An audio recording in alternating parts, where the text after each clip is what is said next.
ఒక app release చేయబోతున్నాం. రాష్ట్రంలో ఎక్కడైనా కానీ, ఎవరికైనా కానీ, ఏ అధికారితో అయినా కానీ హెరాస్మెంట్కి ఎవడైనా లోన్ అయితే ఆ యాప్ లేకపోయి యాప్ అడిగే క్వశ్చన్, నీకు ఏ రకంగా అన్యాయం జరిగింది అని. ఫలాని అధికారి నన్ను ఫలాని రకంగా, ఫలాని వాడి ఇన్ఫ్లుయెన్స్లో నన్ను అన్యాయంగా నా మీద కేసు పెట్టి నన్ను చిత్రహింస పెట్టినాడు అని చెప్పి ఎవడైనా కూడా యాప్ ద్వారా ఆ అధికారి పేరు దగ్గర నుంచి ఆయనకు జరిగిన ఏ పరిస్థితుల్లో ఆయన ఏ రకంగా ఇబ్బంది పడ్డాడు అనేది ఆయన చెప్పచ్చు. ఆయన దగ్గర ఏదైనా ఆధారాలు ఉంటే ఆ ఆధారాలు కూడా ఆయన అప్లోడ్ చేసే ఫెసిలిటీ కూడా కల్పిస్తూ ఉన్నాం. సో ఇంకో బటన్ నొక్కితే ఆయన కావాల్సిన ఆయన దగ్గర ఉన్న ఆధారాలు ఏదైనా ఉంటే ఆధారాలు కూడా ఆయన అప్లోడ్ చేయొచ్చు. ఆటోమేటిక్లీ ఆ కంప్లైంట్ మన డిజిటల్ లైబ్రరీలోకి వచ్చేస్తుంది. ఆ యాప్ ద్వారా మన డిజిటల్ లైబ్రరీ మన దగ్గర ఉన్న మన సర్వర్లలోకి మన డిజిటల్ లైబ్రరీలోకి వచ్చేస్తుంది. రేపొద్దున మనం ముఖ్యమంత్రి అయిన తర్వాత ఆ డిజిటల్ లైబ్రరీ మనం ఓపెన్ చేస్తాం. రేపొద్దున ఎవరికి రాష్ట్రంలో ఏ కార్యకర్తకైనా ఎవరికైనా కూడా ఎటువంటి అన్యాయం జరిగినా, ఏ అధికారి వల్ల అన్యాయం జరిగినా, వాళ్ళ పేరు, ఏ రకంగా అన్యాయం చేసినాడు, ఎవరి ప్రోద్బలంతో అన్యాయం చేసినాడు, ప్లస్ నెక్స్ట్ బటన్, మీ దగ్గర ఏమైనా సాక్ష్యాలు ఏమైనా ఉంటే ఏమైనా అప్లోడ్ చేయాలనుకుంటే చేయండి. వీడియోలు కానీ నీకు ఇంకా వేరే సాక్ష్యాలు కానీ ఏమైనా ఉంటే మీ దగ్గర ఉంటే మీరు చేయండి. సో అవి కూడా ఒక అవకాశం. అవన్నీ ఆటోమేటిక్లీ మన సర్వర్లలో మన డిజిటల్ లైబ్రరీలోకి వెళ్ళిపోతుంది. మనం వచ్చిన తర్వాత అవి ఓపెన్ చేసి ఎవడెవడైతే మన కార్యకర్తలను అన్యాయం చేసినాడో వాళ్ళందరినీ కూడా చట్టం ముందర ఏ రకంగా నిలబెట్టాలనో ఆ రకంగా నిలబెట్టించి అందరినీ కూడా సినిమా చూపించే కార్యక్రమం మాత్రం జరుగుతుంది. వాళ్ళు చేసినవన్నీ కూడా వడ్డీతో సహా ఏదైతే నువ్వు ఎత్తుతున్నావో అదే పండుతుంది. ఎక్కడో కూడా మనం అన్యాయం చేయడం లేదు. ఏదైతే మీరు ఎత్తినారో అదే రేపొద్దున పండుతుంది. చక్కెర వడ్డీతో సహా చెల్లించే పరిస్థితి వస్తుంది. అదొకటి ఖచ్చితంగా నెక్స్ట్ 10 రోజుల్లో రిలీజ్ చేయబోతున్నాం. బాబు ష్యూరిటీ మోసం గ్యారంటీ అనేది అయితే ప్రోగ్రాం జరుగుతూ ఉందో దాంట్లో మీరంతా కూడా ఇంకా కొంత ఎక్కువ ఇన్వాల్వ్ కావాలి. అంటే ఈ ప్రోగ్రాం అనేది అన్ని చోట్ల బాగా జరుగుతూ ఉంది. ఆర్గనైజ్డ్ పద్ధతిలోకి తీసుకొని రావాలంటే గ్రామ కమిటీస్ను మనం ఎఫెక్టివ్లీ ఫామ్ చేయాలి. ఎఫెక్టివ్లీ మనం ఫామ్ చేసే ఒక అవకాశం దీనివల్ల మనకు వచ్చింది ఈ ప్రోగ్రాం వల్ల. ఈ ప్రోగ్రాము ఎందుకు ఎంత బాగా ఉందంటే ప్రతి చోట కూడా చంద్రబాబు నాయుడు చేసిన మోసం అనేది క్లియర్ కట్గా కనిపిస్తూ ఉంది. ప్లస్ మోస్ట్ ఇంపార్టెంట్ థింగ్ ఏంటంటే మనల్ని పోగొట్టుకున్నామనేది కూడా ఆటోమేటిక్లీ కార్యకర్తల్లోనూ శ్రేయోభిలాషుల్లోనూ ప్రతి గ్రామ స్థాయిలోనూ కూడా అది విపరీతంగా కనిపిస్తుంది. ఇంతకుముందు వైఎస్ఆర్సీపీ ప్రభుత్వం ఉన్నప్పుడు ఇవన్నీ అందుతాన్ని క్రమం తప్పకుండా అందుతాన్న పరిస్థితి నుంచి చంద్రబాబు నాయుడు వచ్చిన తర్వాత ఆ అందుతానేటివన్నీ ప్లేట్ తీసేసినాడు. ఆయన ఇస్తానని చెప్పినవన్నీ కూడా బిర్యానీ పెడతానన్నాడు. అది మూతగా బిర్యానీ అనేది పలావు పోయింది, బిర్యానీ కదా దేవుడెరుగు అనే స్టేజ్లోకి వెళ్ళిపోయిందనే టాక్ ప్రతి ఊర్లో జరుగుతుంది, ప్రతి ఇంట్లో జరుగుతుంది. కాబట్టి గ్రామ స్థాయిలో విపరీతమైన కదలిక వస్తూ ఉంది. ఆ కదలిక వచ్చిన నేపథ్యంలో మనం దీన్ని ఆర్గనైజ్డ్ పద్ధతిలోకి తీసుకొని రావాలి. సో జరగాలనంటే మీరు మూవ్ కావాలి.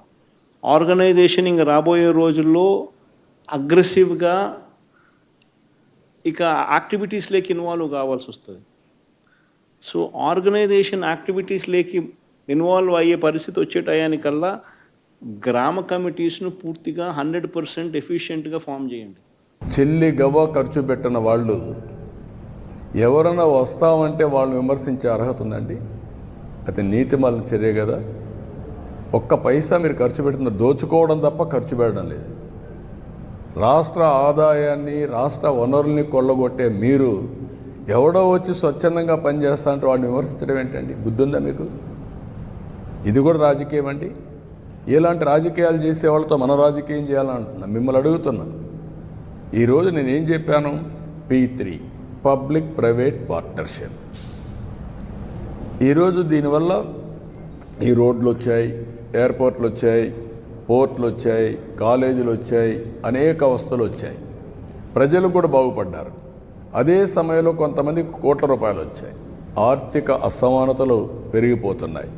ప్రభుత్వం ఇచ్చే సంక్షేమ కార్యక్రమాలు ఎక్కడ ఆపం, అభివృద్ధి కార్యక్రమాలు ఆపం. కానీ సామాజిక బాధ్యత కింద ఆ రోజు జన్మభూమి పిలిపించా, జన్మభూమితో వచ్చి గ్రామ సేవ చేశారు. ఈరోజు నేను ఇచ్చేది P4 అన్నాను, ప్రభుత్వం ప్రైవేట్ పీపుల్ పార్ట్నర్షిప్. ఈరోజు నేను ఒక్కసారి మీరు చూస్తే నేను ఒక 20 ఏళ్ళు తిరిగాను. తిరిగితే ఒక అతను చాలా బాగా పనిచేశాడు. వడ్డీ కొలుస్తుడే అందరూ వాళ్ళల్లో ఒక ఫ్యామిలీ చాలా బాగా పనిచేసి పిల్లల్ని బ్రహ్మాండంగా 20 ఏళ్లలో చదివించి, ఒకడు అమెరికాలో ఉన్నాడు, ఒకడు బెంగళూరులో వ్యాపారాలు చేస్తున్నాడు. అందరికంటే అందరూ ఇంజనీర్లు చేశారు. ఫస్ట్ ఒక కొడుకును మాత్రం చదివించలేక తోడుగా పెట్టుకొని అందరినీ తయారు చేశాడు. ఆయన కొడుకులు మళ్ళా మనవాళ్ళు మనవరాళ్ళు కూడా చదివించాడు. అప్పుడు నేను డబ్బులు కూడా ఆర్థిక సహాయం చేశాను.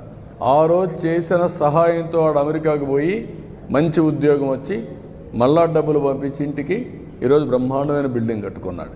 నేను ఒక 2-3 ఇండ్లు P4 కింద తీసుకుంటానని ముందుకు వచ్చే పరిస్థితికి వచ్చాడు. అది స్ఫూర్తి.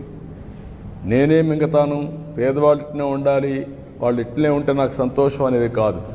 పేదరికం లేని, అందుకని నేను ఏమన్నాను, నేను కష్టపడేది కూడా ఈ పేదవాళ్ళ కోసం కష్టపడుతున్నా, ప్రజల కోసం కష్టపడుతున్నా. అది కూడా నా జీవితంలో చూడాలనుకుంది. Zero poverty 2029. అక్కడి నుంచి ఆర్థిక ఇంకా మెరుగైన జీవన ప్రమాణాలు క్రియేట్ చేసే వ్యవస్థ, ఆర్థిక వ్యవస్థలో ఆర్థిక అసమానత తగ్గించే వ్యవస్థకు శ్రీకారం చుడతాం. That is our aim.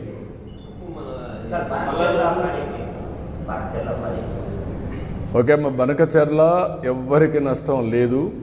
కొంతమంది మాట్లాడుతున్నారు, ఇది కరెక్ట్ కాదు.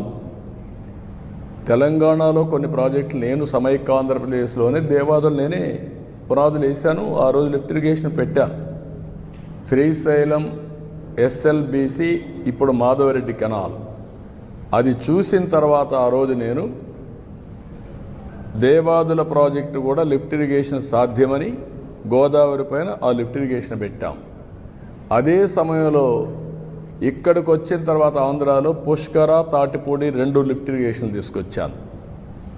తర్వాత కొన్ని వీళ్ళు దేవాదుల ఇవన్నీ కూడా వచ్చాయి. రాజశేఖర రెడ్డి ఉన్నప్పుడే ఎల్లంపల్లి అన్నారు, అది రాలేదు, అది కూడా పెద్ద స్కామ్ అయింది. తర్వాత ఈరోజు వీళ్ళు దేవాదులు తీసుకొచ్చారు. గోదావరిలో నీళ్లున్నాయి, పైన ఉండేవాళ్ళు వాడుకుంటారు, కిందలో వాడుకోవచ్చు. 2000 TMC నీళ్లు సగటున 100 సంవత్సరాలు సముద్రంలోకి పోయినాయి. సముద్రంలోకి పోయే నీళ్లు ఒక 200 TMC ఇక్కడ కానీ అక్కడ కానీ వాడుకుంటే రాష్ట్రాలు బాగుపడతాయి, తెలుగు కమ్యూనిటీ బాగుపడుతుంది, నీటి సమస్య పరిష్కారం అవుతుంది. ఆ విషయమే నేను పదే చెప్తున్నా. ఎవ్వరికీ నష్టం లేదు. నేను తెలంగాణలో ఉండే ప్రాజెక్ట్స్ గోదావరి పైన ఎప్పుడు అపోజ్ చేయలేదు, అపోజ్ చేయను కూడా.